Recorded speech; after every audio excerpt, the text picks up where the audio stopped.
कहानी मीठी खीर।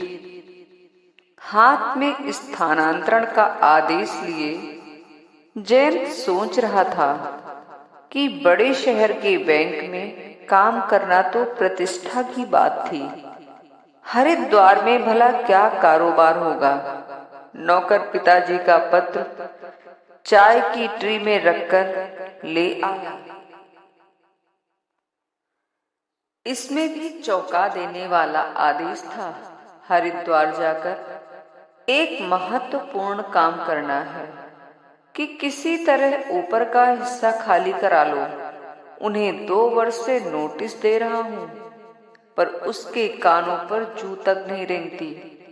कठिनाई है कि जो महिला वहां रह रही है उन्हें निम्न कोटि की विधि से निकाला नहीं जा सकता, क्योंकि वह मेरे स्वर्गीय मित्र की बहन है। जयंत हरिद्वार पहुंच गया। अगले दिन वह नाश्ता कर रहा था, तभी देखा कि सामने की गेट की तरफ एक महिला जा रही है। आंटी जी की ध्वन पर उसने ठिठक कर धीरे से गर्दन घुमाई। मैं शर्मा जी का बेटा जयंत कल से नीचे रहने आ गया हूं। ओहो, तो सामान आपका ही आ रहा था। आपने देखा था आंटी जी, तो आपको कोई चिंता नहीं हुई कि नीचे क्या हो रहा है। सामान आ ही तो रहा था, जा रहा होता तो चिंता होती। इतवार आने वाला था, सोचा फुर्सत से पता लगाऊंगी, क्योंकि शेष दिनों में मैं बहुत व्यस्त रहती हूँ। रात को किसी के घर जाकर परिचय करना उचित भी नहीं लगा। एक ही सांस में इतना कहकर वह आगे बढ़ गई। पिता का दूसरा निर्देश था, यदि तुम अकेले यह काम ना कर सको तो मेरे एक मित्र सदाशिव पांडे वहीं पास में ज्वालापुर में रहते हैं, उनसे मदद ले लेना। सेना निवृत्त हैं और सख्त हैं। शनिवार को जयंत नाश्ता करके उठा ही था कि वह आ गए। जयंत को देखते ही ऊंचे स्वर में बोले, बरखुदार, मैं आ गया। उस रात दरवाजे पर किसी ने मुक्का मारा। चौंक कर जागा, घड़ी देखी, अभी तो 4 ही बजे हैं। यह क्या, तुम रेडियो चलाकर सोते हो? आंखें मलता जयंत उठा। क्या कह रहे हैं चाचा जी? मेरे पास रेडियो है ही नहीं, तो यह क्या है? जयंत ने भी सुना। कहीं से शास्त्रीय संगीत की आलाप की ध्वनि आ रही थी। यहाँ आसपास कोई घर भी नहीं है। चाचा जी, वह चिढ़कर बोले, तो भूतों का डेरा होगा। इन शब्दों ने जयंत की बुद्धि को भी जगा दिया।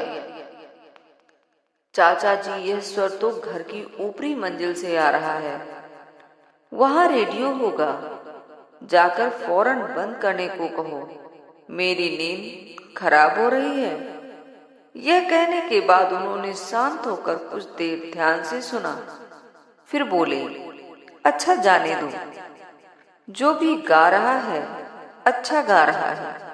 लेटकर सुनता हूँ, शायद सुनते सुनते नींद आ जाए, अच्छी तरह सवेरा हो जाए। बात कर आना। सुबह देर से उठे। जयंत को देखते ही पूछा, बात कराए? आज इतवार का दिन है चाचा जी, मैं भी देर से उठता हूँ, नाश्ता करके जाता हूँ। अच्छा, ऐसा करो, ऊपर खबर भेज दो कि हम लोग मिलने आना चाहते हैं। नहा धोकर खाकी ड्रेस पहनकर वतन की राह में वतन के नौजवान शहीद हों, गुनगुनाते हुए वह बाहर आ गए। जयंत ने निमंत्रण की सूचना दी तो कुछ विस्थापित से हुए, क्योंकि यह उनकी योजना में नहीं था।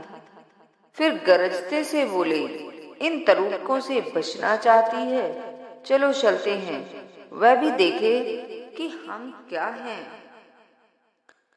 शिष्टाचार की साक्षात प्रतिमा सी इन लोगों का स्वागत करने नीला मिश्रा द्वार पर आ गई थी। सौम्य चेहरे पर मुस्कान की परछाई भी थी। नमस्ते की औपचारिकता संपन्न हुई। उसके बाद बोली, आइए सीधे नाश्ते की मेज पर चलते हैं। जयंत, बेटा माफ करना, आज फिर कचौड़ी बनाई है, पर तुम्हारे लिए और भी कुछ है। सदाशिव पांडे जयंत की ओर देख रहे थे। उनकी आंखें पूछ रही थी, तुम लोग शत्रु हो या मित्र? जयंत के कान खड़े हुए, फिर सामान्य हो गए। उसकी कोई जरूरत नहीं है। नीचे जयंत ने सब करवा लिया है, ऊपर साफ सुथरा है। मुख्य बात यह है कि मैं नीला मिश्रा से विवाह कर उसे अपने घर ले जा रहा हूं। इस तरह से तुम्हारा घर खाली हो जाएगा। एकाएक रुक गए और सारा शिष्टाचार भुलाकर पूछ बैठे, यह किसका सामान है? नीला मिश्रा कमरे की देहरी तक पहुंच गई थी। पलटी और उत्तर दिया, मेरा, और किसका हो सकता है? आपकी संगीत में रुचि है। रुचि तो है, ना होती तो भी मेरे जीवन यापन का यही तो साधन है। मैं स्कूल में यही सिखाती हूँ। नीला मिश्रा फिर बोली, आइए, कचौड़ी ठंडी हो गई तो मेहनत बेकार जाएगी। चाचा सदाशिव ने जब से तबला तान पूरा देखा था, उनका चेहरा ही बदल गया। आज रात को मैंने जो संगीत सुना वह बीच में बोल पड़ी। वह तो मैं राग बिलावल का अभ्यास कर रही थी। मैं तो समझ रहा था कि रेडियो चल रहा है। जयंत से पूछिए, इससे बंद करवाने को कहा अथवा नहीं? माफ कीजिएगा, क्या इतना बुरा था? उनका चेहरा मुरझा गया। आप प्रशंसा भी नहीं पहचानती?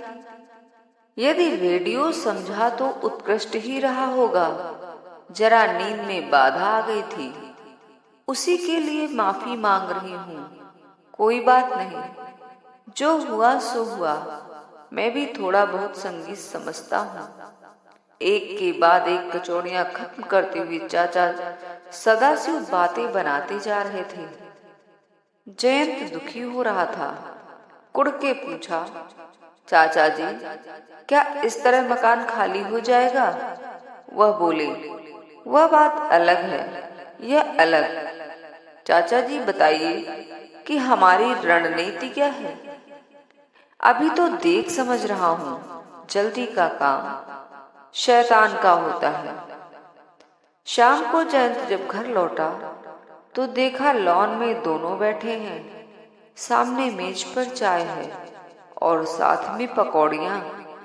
चाचा एकदम बोल उठे, नीला जी, मैं यहाँ एक खास काम के लिए बुलाया गया हूँ। आप यह मकान छोड़ क्यों नहीं देती? वह कुछ नासमझी सी देखती रही। उत्तर देना था सो बोली, क्यों छोड़ दूं भला? क्योंकि मकान मालिक को इसकी जरूरत है। नीचे का मकान क्या काफी नहीं है? होता तो भला क्यों कहते? पांडे जी, क्या आप जानते हैं कि इस मकान में मैं पिछले 20 वर्ष से रह रही हूँ, लेकिन उससे मकान तो आपका नहीं हो जाता। चाचा जी के इस आक्रमण से जयंत पुलक उठा था। वह तो मैं जानती हूँ, पर आप भी तो सोचिए कि मैं अकेली औरत अब कहाँ जाऊं? अब जयंत बोला, आंटी जी, मैं आपके लिए दूसरा मकान खोज दूं? सोचूंगी, कहते हुए वह चिंतित सी अधपी चाय छोड़कर खड़ी उठ गई।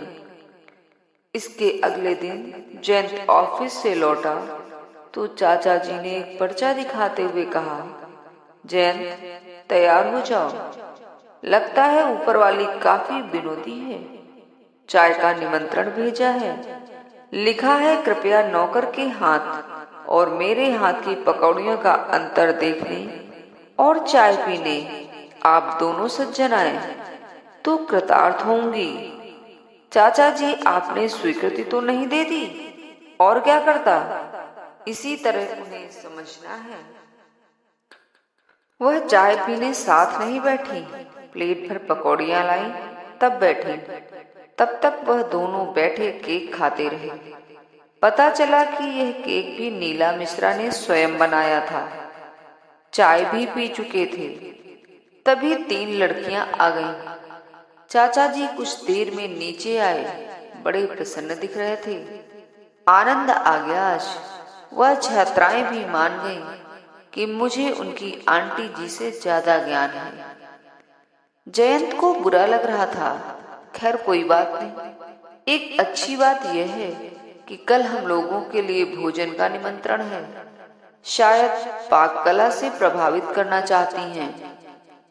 जयंत जलसा उठा। पर चाचा जी जिसे शत्रु मानकर चलना, उसका नमक खाना। लेकिन बरखुरदार, शत्रु के किले में घुसकर वही पटकी देना भी तो युद्ध का एक नियम होता है। तुम बस देखते चलो, कुछ किए बिना मैं वापस नहीं जाने वाला। चाचा जी की आयु, उनकी पकी मूछों को देखकर जयंत ने धैर्य रखना उचित समझा, बल्कि उसे नीला मिश्रा पर दया आने लगी। बेचारी चिड़िया बाज के पंजे को नहीं पहचान रही है। धीरे धीरे 1 महीना बीत गया था। जयंत पूछता रहा, चाचा जी अपने अभियान में हम कहाँ पहुंच रहे हैं? एक दिन हवा आई और ऐसी आई कि जयंत को चारों खाने चित्त कर गई। जयंत के यहाँ फोन लग गया था। जयंत ने पहला फोन पिता को किया। जयंत ने चाचा सदाशिव को कहते हुए सुना, बस 1 सप्ताह रुक जाओ, मैं तुम्हें निश्चित करके खबर देता हूँ। यहाँ जयंत बेटे के साथ बड़ा आनंदमय समय रहा। जयंत को 4 दिन के लिए दौरे पर जाना पड़ा। लौट कर आया तो चाचा सदाशिव ने कहा, जरा अपने पिताजी को फोन लगाना, उन्हें खबर दे दूं। क्या खबर है चाचा जी? पहले उन्हें बता दूं, लगता है निपटारा हो गया। जयंत ने जल्दी से फोन लगाया। चाचा बोले, मित्रवर तुम्हारा काम हो जाएगा। ये बताओ तुम्हें यहाँ कब आना है? तुम कहो तो मैं तब तक रुका रहूं, बाद में ना कहना कि जल्दी कर दी। जयंत के कान खड़े हुए, फिर सामान्य हो गए। उसकी कोई जरूरत नहीं। नीचे जयंत ने सब करवा लिया है, ऊपर साफ सुथरा है। मुख्य बात यह है कि मैं नीला मिश्रा से विवाह कर उसे अपने घर ले जा रहा हूँ। इस तरह से तुम्हारा घर खाली हो जाएगा। अपने 26 वर्ष के जीवन में जयंत कभी इतना चकित नहीं हुआ था। सोचता बैठा रहा तो महीने भर में यह खिचड़ी नहीं, खिचड़ी कैसे कहें, खीर पकी है और निसंदेह बहुत मीठी है। ये रही आपकी मीठी खीर की कहानी। धन्यवाद।